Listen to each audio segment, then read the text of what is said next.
हाँ तो मित्रों, ये यस बैंक 81 बॉन्ड स्कैम हुआ। बॉम्बे हाईकोर्ट ने कुछ कहा कि पैसा वापस कराना है नहीं करना है, तो ये मामला क्या है हम लोग देखते हैं। लेकिन मैं पहले ही आपको बता दूं कि इसको एकदम सुपरफिशियली सतही रूप से देखेंगे, पीएचडी करने नहीं बैठेंगे। उसका कारण ये है कि यूपीएससी में कुछ फाइनेंशियल स्कैम के बारे में पूछते हैं, और पूछते हैं तो कितना पीएचडी में पूछते हैं। एक सत्यम कंप्यूटर कंपनी थी, उसका मालिक था रामालिंगा राजू। उसने इन्वेस्टर्स को कुछ चूना लगाया था। उस स्कैम के बारे में सर यूपीएससी ने पूछा तो वो सिर्फ इतना था कि आफ्टर दिस स्कैम गवर्नमेंट ने क्या क्या रिफॉर्म लिए हैं कंपनी एक्ट में। तो हाँ, एक बार पूछा था, पर हाउ एग्जैक्टली स्कैम हुआ था वो उसने नहीं पूछा था। फिर सहारा, उस कंपनी का मालिक सुब्रतो रॉय, उसने बाजार में कुछ ऑप्शनली फुल्ली कन्वर्टेबल डिबेंचर यानी ओएफसीडी इशू किए थे। सेबी की परमिशन नहीं ली थी, उसका एक स्कैम हुआ था। तो वो स्कैम के बारे में भी कुछ नहीं पूछा। हालांकि कुछ दूसरा प्रश्न था कि एफडीआई के अंदर क्या क्या कंपोनेंट होते हैं, उसमें यूपीएससी ने ये ऑप्शनली फुल्ली कन्वर्टेबल डिबेंचर का कुछ जिक्र किया था। तो indirectly only instrument was asked, original scam was not asked. फिर ये जिग्नेश शाह था, उसने एक एनएससीएल नाम की कमोडिटी मार्केट में कुछ स्कैम किया था। उसके बाद फॉरवर्ड मार्केट कमीशन उसको मर्ज किया था सेबी के साथ। लेकिन जहाँ तक मुझे याद आता है अभी तक इसका कोई प्रश्न हो यूपीएससी ने पूछा नहीं। आईएलएफएस नाम की एक एनबीएफसी कंपनी, उसने भी इन्वेस्टर से पैसा लिया और फिर वो सब गबन हुआ। लेकिन उसका भी अभी तक कुछ खास प्रश्न आया हो सीधा मुझे याद नहीं आ रहा है। पंजाब महाराष्ट्र कोऑपरेटिव बैंक, उसमें स्कैम हुआ था। फिर आरबीआई ने बोला कि इसकी जो लोग हैं डिपॉजिटर हैं वो एक दिन में 40,000 से रुपये ज़्यादा विड्रॉ नहीं कर सकते, ऐसा कुछ। उसके बारे में यूपीएससी ने आईएएस एग्जाम में तो नहीं पूछा, लेकिन सीडीएस एग्जाम में एक बार वन लाइनर पूछा था इसके बारे में, कि कौन सी बैंक के विड्रॉल पर आरबीआई ने सब लिमिट्स लगाए हैं। उसके बाद सरकार ने ये स्कैम के बाद कोऑपरेटिव बैंक्स पर ज़्यादा सख्ती के लिए कुछ बैंकिंग रेगुलेशन एक्ट में सुधार किए थे। उसके बारे में यूपीएससी ने एक एमसीक्यू कुछ पूछा था कि इस पर आरबीआई का रेगुलेशन है या ड्यूअल रेगुलेशन है। तो मतलब इधर भी आप देखते हैं कि आफ्टर द रिफॉर्म्स, मतलब स्कैम के बाद जो रिफॉर्म लिए गए उसके बारे में पूछा गया। पंजाब नेशनल बैंक, उसमें ये नीरव मोदी चूना लगा के चला गया। वैसे अभी तक इसका कुछ खास पूछा नहीं है, लेकिन इसमें जो स्विफ्ट मैसेजिंग सिस्टम है मेरे हिसाब से आप उसको तैयार करें, क्योंकि रशिया के ऊपर भी वो कुछ प्रतिबंध लगा यूक्रेन वॉर के बाद, और स्विफ्ट मैसेजिंग सिस्टम को यूज़ नहीं कर सकते। तो हाँ, वो वाली चीज़ इंपॉर्टेंट है। अब आईसीआईसीआई, उसकी बॉस थी चंदा कोचर, उसने वीडियोकॉन कंपनी को रिश्वत लेके लोन पास किया। लोन का पैसा वापस नहीं आया, उसको अरेस्ट भी किया। लेकिन अभी तक उसका कुछ पूछा नहीं। हालांकि non performing asset as a topic वो तो निरंतर इंपॉर्टेंट है, आपको करना चाहिए कि व्हाट एग्जैक्टली इज एनपीए, उसकी क्या डेफिनेशन है। कोल माइंस के आवंटन में घोटाला हुआ था, उसका भी कोई अभी प्रश्न तो नहीं पूछा उन्होंने। लेकिन इनडायरेक्टली एक बार एमसीक्यू आया था कोल माइनिंग नेशनलाइजेशन एक्ट के बारे में। 2G स्कैम में अभी तक कुछ पूछा मुझे याद नहीं। तो ये सब प्रश्न, मतलब क्या पूछा नहीं पूछा, पूछा तो कितना डीप में पूछा, वो देखते हुए हम ये यस बैंक और उसके 81 बॉन्ड स्कैम के बारे में पढ़ेंगे। लेकिन सुपरफिशियली सतही रूप से थोड़ा ज्ञान ले लेंगे, पीएचडी करने नहीं घुसेंगे। पहले मैं आपको ये बता दूं। खैर, अब समझते हैं मामला क्या है। कोई भी बैंक शुरू करता है तो सबसे पहले उसको पैसा चाहिए। उसके लिए वो क्या करेंगे, मार्केट में अपने शेयर्स यानी इक्विटी इशू करेंगे, बॉन्ड्स यानी डेट इंस्ट्रूमेंट इशू करेंगे। आप शेयर में पैसा लगाते हैं तो बैंक को जब भी प्रॉफिट होगा, प्रॉफिट में से कुछ डिविडेंड आपको वो देगा। आप बॉन्ड में पैसा लगाते हैं तो बैंक को प्रॉफिट हो या लॉस, लेकिन वो फिक्स जो भी उसने बोला कि 8% ब्याज दूंगा तो आपको वो मिलते रहता है। तो ये हुआ इक्विटी एंड डेट इंस्ट्रूमेंट्स। तो बाजार में निवेशकों को बैंकर ऐसे इंस्ट्रूमेंट जारी करेगा और उसमें से पैसा बटोरेगा, मान लीजिए 500 करोड़। उसके बाद ये बैंकर आरबीआई के पास जाएगा कि अब मुझे लाइसेंस दो। आरबीआई बैंकिंग रेगुलेशन एक्ट में उसको लाइसेंस देगा कि अब तुम जनता से डिपॉजिट लो। उसके बाद वो जनता से डिपॉजिट लेना शुरू करेगा। तो अब देखिए बैंकर को पैसा कहाँ कहाँ से आ रहा है। एक तो शेयर में से, फिर बॉन्ड में से, और डिपॉजिट में से। और फिर वो सारा पैसा वो लोन में घुमाएगा। उसके अंदर भी डिपॉजिट का कुछ पैसा सीआरआर में लॉक होगा, कुछ एसएलआर में लॉक होगा। वो मामले क्या है मैं दूसरे वीडियो में बता चुका हूँ, आप मॉनेटरी पॉलिसी के वीडियो मेरे चैनल पे देखो।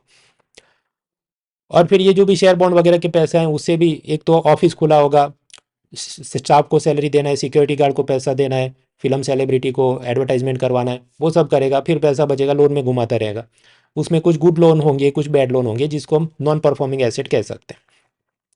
तो इस तरह से बैंक चलता है। और फिर उसमें कुछ प्रॉफिट और लॉस होगा, और वो भी पैसा फिर आगे लोन में घुमाएंगे, कुछ डिविडेंड में देंगे, ब्याज का पैसा बॉन्ड इन्वेस्टर को देंगे। ऐसा सब चलते रहता है।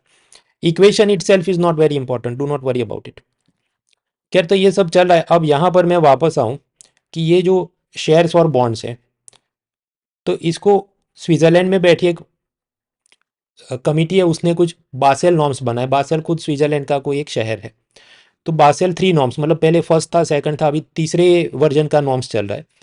उनका ये कहना है, कुल मिलाकर उनकी बात ये होती है कि अगर आपके बैंक में इक्वेशन के राइट हैंड साइड पर अगर बैड लोन्स यानी नॉन परफॉर्मिंग एसेट अगर बढ़ रहे हैं, तो फिर आपने ये शेयर्स और बॉन्ड्स और ज़्यादा प्रोपोर्शनेटली मार्केट से लाने होंगे। अगर आप नहीं लाएंगे तो आपके बैंक पर हम कुछ रिस्ट्रिक्शन यानी पाबंदियां लगाएंगे। तो वो होते बासेल नॉर्म। अब बासेल नॉर्म जो हैं वो इन शेयर्स और बॉन्ड्स को क्लासीफाई करते हैं। वो इस तरह से क्लासीफाई करते हैं कि ये असल में क्या है, कैपिटल यानी पूंजी। तो पूंजी को दो हिस्से में बांटेंगे, टीयर 1 कैपिटल यानी कोर कैपिटल और टीयर 2 कैपिटल। उसके अंदर बॉन्ड, डिबेंचर, हाइब्रिड इंस्ट्रूमेंट आएंगे। हाइब्रिड इंस्ट्रूमेंट मतलब क्या, पहले शेयर होगा फिर वो, माफ कीजिए, पहले वो बॉन्ड होगा फिर वो शेयर में कन्वर्ट कर सकते हैं, ऐसी सुविधा हो। खैर हमारा फोकस इधर है टीयर 1 यानी कोर कैपिटल पर। टीयर 1 कैपिटल के अंदर भी दो जात के इंस्ट्रूमेंट हो सकते हैं। एक होता है कॉमन इक्विटी टीयर 1, जिसमें सामान्य किस्म के ऑर्डिनरी शेयर होते हैं, और दूसरा होता है एडिशनल टीयर 1 यानी 81। 81 के अंदर आता है बॉन्ड्स और प्रेफरेंशियल शेयर्स। तो 81 बॉन्ड्स वो चर्चा में है, और उसके इन्वेस्टर को कुछ दिक्कतें आ रही हैं, उसलिए ये टॉपिक अभी चर्चा में। तो ये 81 बॉन्ड चीज़ क्या है वो समझते हैं। देखिए, एक तो होता है नॉर्मल बॉन्ड, जिसमें आपने पैसा इन्वेस्ट किया तो सामने वाली पार्टी आपको प्रिंसिपल यानी मूलधन वापस करेगी, यस, इंटरेस्ट यानी ब्याज वापस करेगी, यस। लेकिन ये जो 81 बॉन्ड है वो थोड़े अलग जात के। उसमें आपको प्रिंसिपल यानी मूलधन वापस नहीं होगा, इंटरेस्ट यानी ब्याज आपको वापस होगा। You are the investor. अब आप कहेंगे तो फिर तो कोई बेवकूफ़ आदमी होगा जो इसमें इन्वेस्ट करे, प्रिंसिपल अगर वापस नहीं आए तो। वो ऐसा होता है अनंत काल तक इंटरेस्ट आता रहे। तो अगर आप इंसान नहीं, आप एक संस्था है, जैसे LIC है, UTI म्यूचुअल फंड है, तो आप तो 500 साल भी जिंदा रहेंगे एज अ ऑर्गेनाइजेशन, तो फिर तो कितना ब्याज कमाओगे, तो आपका लॉस है नहीं। प्रिंसिपल के सामने 500 साल तक इंटरेस्ट आता रहे तो यू आर इन प्रॉफिट। खैर वो एक बात है। हालांकि रियल लाइफ में ऐसा होता है कि कुछ वर्षों बाद ये बैंकर अपने इन्वेस्टर से यही वाले 81 बॉन्ड्स वापस खरीद लेता है, ताकि उसका प्रिंसिपल उसको वापस मिल जाए। किसको वापस मिल जाए? इन्वेस्टर को, निवेशक को मूलधन वापस मिल जाए। तो ये होते हैं 81 बॉन्ड्स। 81 बॉन्ड्स ऐसी खास चीज़ क्यों बनाई गई है? तो बासेल नॉर्म में ये इसलिए बनाया गया है कि मान लीजिए बैंक में कोई कांड होता है, स्कैम होता है, कोई नीरव मोदी, विजय माल्या टाइप का आदमी लोन का पैसा लेके भाग जाता है, तो बैंक का जो लॉस हो रहा है उसको रिकवर करने के लिए ये जो 81 बॉन्ड्स हैं उसके इन्वेस्टर को वो लात मार के निकाल देंगे, मतलब उसका पैसा खारिज कर देंगे। वो ऐसी बात, मान लीजिए यस बैंक के अंदर 8,000 करोड़ का स्कैम हो जाए कि किसी को लोन दिया और वो वाली पार्टी लोन वापस नहीं कर रही, तो फिर यस बैंक ये कहेगा कि 81 इन्वेस्टर, तुमने हमको जो 8,000 करोड़ दिए थे उससे हम ये वाले पूरे स्कैम को सेटल कर रहे हैं, और ना तुमको अब से इंटरेस्ट देंगे, और प्रिंसिपल भी तुमको मिलने वाला तो था ही नहीं, और हम शायद बायबैक करने वाले थे आपसे, वो भी हम नहीं करने वाले, तुम अब जाओ इधर से। So if there is a scam, 81 bonds will be written off to cover the losses. ये क्या गलत है? तो ऐसा नहीं, वो तो टर्म्स एंड कंडीशन में लिखा ही होता है कि 81 बॉन्ड्स में ऐसा होगा, और बासेल नॉर्म्स के अंदर वो सब क्लासीफाई है क्या ऐसी चीज होगी। लेकिन जो यहाँ पर इन्वेस्टर्स हैं वो बॉम्बे हाईकोर्ट में गए, उनके आर्ग्यूमेंट्स ये है, पहला कि हमको तो पता ही नहीं था कि 81 बॉन्ड में ऐसी व्यवस्था होती कि अगर स्कैम होगा तो इसका सारा बंद हो जाएगा, और ना हमें इंटरेस्ट दिया जाएगा, और ना ही हमसे ये बायबैक किया जाएगा, और हमें प्रिंसिपल भी नहीं मिलेगा। हमको ये सब पता ही नहीं था। राणा कपूर और उसके जो भी मैनेजर थे उन्होंने तो हमको ऐसा बोला कि ये तो लॉन्ग टर्म का फिक्स डिपॉजिट है, ऐसा कह के हमको चूना लगा कि इनडायरेक्टली ये इंस्ट्रूमेंट बेचे गए, हमको पता ही नहीं था कुछ। और हम तो ये ऐसा सोच रहे थे कि जैसे फिक्स डिपॉजिट में होता है कि आपको प्रिंसिपल और इंटरेस्ट दोनों ही चीज़ वापस मिलती है, हम तो ऐसा सोच के इसमें पैसा हमने रखा था। So that was the arguments of investor.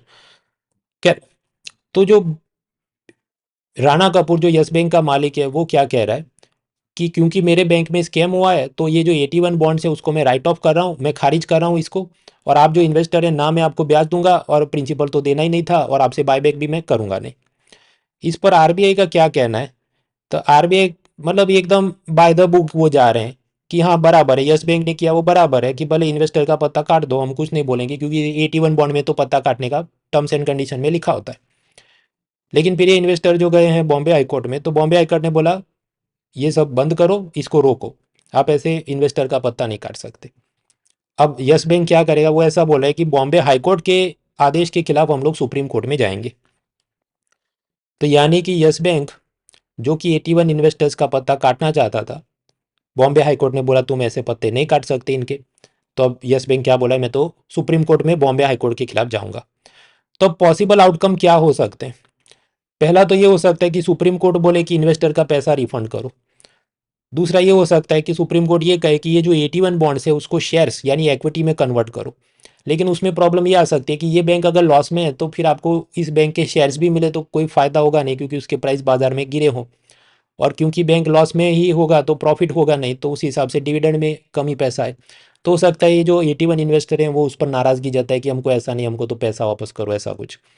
So something else. अब वो तो क्या होगा, वो तो जजमेंट आए तब हम देखें। तो कुल मिलाकर ये था स्कैम। ऑफ कोर्स इसमें जो मैंने आपको बताया उससे तो ज़्यादा ही टेक्निकली सब चीज़ें हैं, लेकिन मैंने आपको बताया, मैं एकदम सुपरफिशियली बात कर रहा हूँ। तो ये ना टेक्निकली सच होगा, लीगली सच होगा, ना इकोनॉमिकली, एकदम बेसिक चीज़, वेग आइडिया आपको कुछ एमसीक्यू टिक करना हो इस इंस्ट्रूमेंट के आसपास तो आप कर सके। That was the objective. See you next time, let's crack it.